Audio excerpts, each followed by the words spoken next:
అన్నం తింటప్పుడు ఖచ్చితంగా సబ్బేసుకొని చేతులు కడుక్కోవడము, అట్లనే కొద్దిగా ఇట్లాంటి వాతావరణం ఉందంటే కొద్దిగా గోరువెచ్చటి నీళ్లు తాగడము, ఇవన్నీ కూడా చేస్తే కొన్ని రోగాలకు దూరంగా ఉంటాం.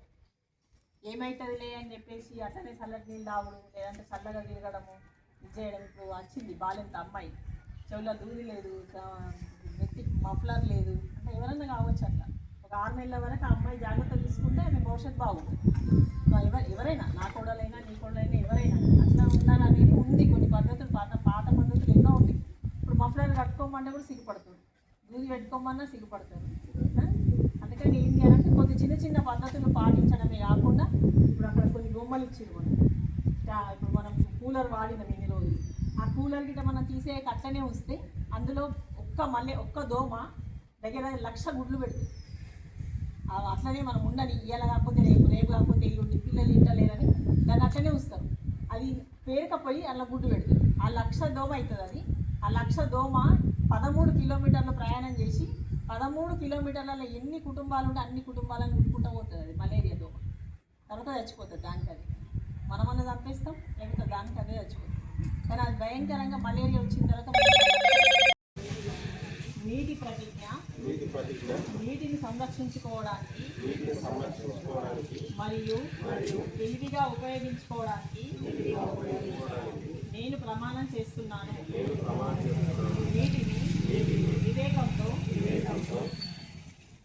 వినియోగించి ఒక్క చుక్క నీటిని కూడా వృధా చేయనని నేను ప్రతిజ్ఞ చేస్తున్నాను.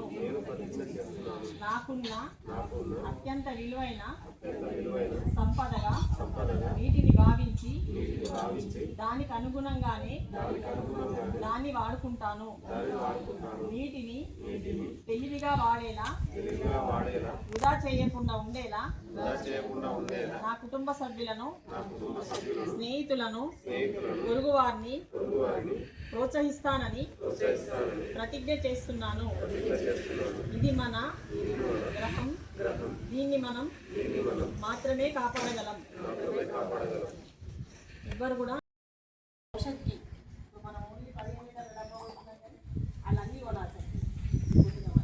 ప్రతి దాన్ని కూడా కొనుక్కొనే వాడుకోవాల్సిన పరిస్థితి ఏర్పడుతుంది. కాబట్టి నీటిని ఒడిసి పట్టుకోవాలి, నీరు వృధా చేయకుండా ఒడిసి పట్టుకోవాలనేటువంటి యొక్క ఉద్దేశం.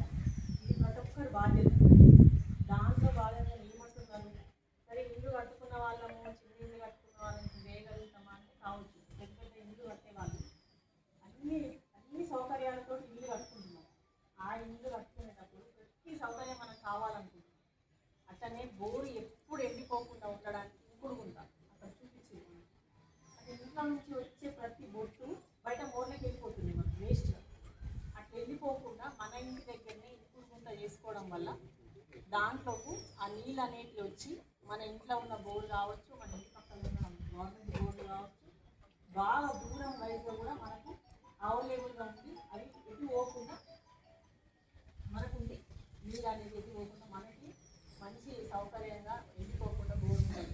అందుకని కట్టిన వాళ్ళకు సౌకర్యం ఉంటే, మనకు కూడా చేసుకునే వాళ్ళు ఉంటే, మనం కూడా అయ్యో మన బోర్ ఎండిపోవద్దు అంటే మన ఇంటి దగ్గర కూడా ఇంటి తిరుగుతుంటా చేసుకోవచ్చు. ఇల్లు కట్టుకున్న వాళ్ళు లేదు, కొత్త ఇల్లు కడుతున్న వాళ్ళు కూడా వాళ్ళకన్నా మనం చెప్పాలి.